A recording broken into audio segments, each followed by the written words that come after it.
वडेट्टीवार बोलत होते, त्यांनी सरकारवर टीका केली आहे। आपण बोलूयात पुढच्या बातमीकडे। एक महत्त्वाची अपडेट समोर येते आहे।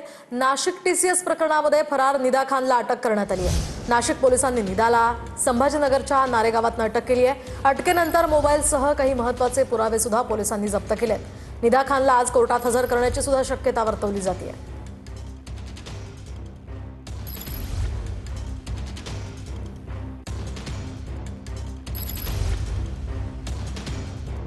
नाशिक शहर देवळाली कॅम्प पोलीस स्टेशन गुन्हा रजिस्टर 156/26 या केसमध्ये आरोपी निदा खान यांचा जामीन माननीय न्यायालयाने फेटाळलेला होता।